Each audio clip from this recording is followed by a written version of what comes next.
En es- en es- En este video evaluaremos varias expresiones triiguales inversas utilizando el círculo de la unidad. También podemos utilizar triángulos de referencia que mostraré en el siguiente video. La primera expresión es un sino inverso de raíz cuadrada negativa 3,2. Y esto también podría expresarse como arcosino. Y si esto escrito como arcosino, significa exactamente lo mismo. Queremos encontrar un ángulo que tiene un valor de función sino de raíz cuadrada negativa 3,2.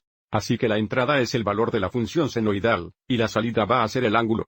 Una de las cosas más importantes para recordar sobre evaluar expresiones trig inversas o la función de disparo inversa es que el producto o la gama se han restringido.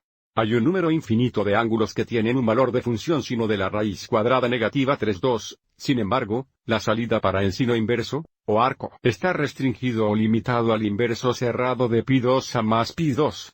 Y para coseno inverso o seno de arco, la salida o rango se limita al intervalo cerrado de 0 a los radiantes pi. Y para tangentes de arco o tangentes inversos, el producto o la gama se limitan al intervalo abierto de π2 a π2. Y la razón de esta inversión está abierta porque recuerda que la función tangente no está definida en π2 y π2. Ahí es donde tenemos asintóticos verticales. Entonces, para evaluar el seno inverso de la raíz cuadrada negativa 3,2, vamos a encontrar el ángulo en este intervalo que tiene un valor de función seno de raíz cuadrada negativa 3,2. Por lo tanto, si echamos un vistazo al círculo de la unidad, solo vamos a mirar el primer cuadrante, y el cuarto cuadrante en el inverso de π2 a π2 y en el círculo de la unidad sin θ igual. Y así que estamos buscando cualquier coordinado de la raíz cuadrada negativa 3,2 que vemos aquí.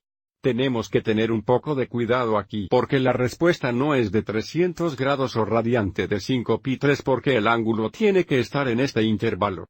Pero este es el lado terminal del ángulo que estamos buscando, así que aquí está el lado inicial, y aquí está el lado de la terminal. Tenemos que tener una rotación a la derecha aquí. En lugar de devolver 300 grados, el ángulo va a ser menos 60 grados. O si necesitamos expresar nuestra respuesta en radians que será π3 radians. Probablemente lo más importante acerca de estos tipos de problemas es conocer las restricciones de los resultados de estas expresiones triges inversas. Si no estamos conscientes de la gama o el producto de la función sino inversa, no sabíamos qué ángulo volvería esta expresión.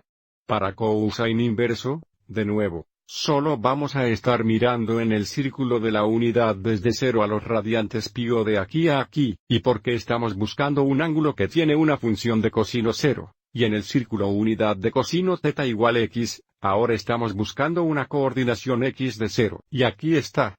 Por lo tanto, el lado terminal del ángulo debe intersectar el círculo de la unidad en ese punto.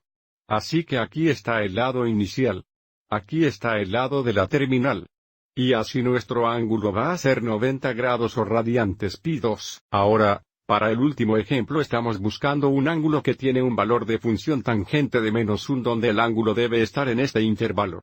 Así que estamos buscando un ángulo de 0 a π2 o de 0 a π2.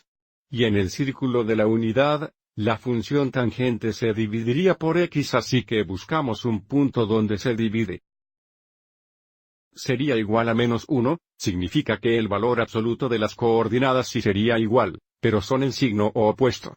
Así que tenemos raíz cuadrada positiva 2,2, y raíz cuadrada positiva 2,2, donde aquí la función tangente sería igual a la positiva. Entonces ese no es el punto correcto. Pero aquí en el cuarto cuadrante tenemos una coordinación x de raíz cuadrada positiva 2,2 y cualquier raíz cuadrada coordinada o negativa 2,2. Bien, y dividido por x sería 1. Por lo tanto este es el punto en el círculo de la unidad que estamos buscando significa el lado terminal del ángulo que estamos buscando pasa a través de este punto. De nuevo, debemos tener cuidado porque no estamos buscando 315 grados o radiantes de 7π4 por la salida especificada para el tangente de arco. Así que el lado inicial estaría aquí. El lado de la terminal estaría aquí. Pero para estar dentro de este intervalo, tenemos que tener una rotación a la derecha. Y si la rotación contra el reloj es de 315 grados, la rotación en el reloj sería menos 45 grados o π4 radiantes. Espero que hayas encontrado estos ejemplos útiles. Y, como mencioné antes, echaremos un vistazo a estos mismos tipos de problemas utilizando triángulos de referencia en el siguiente video.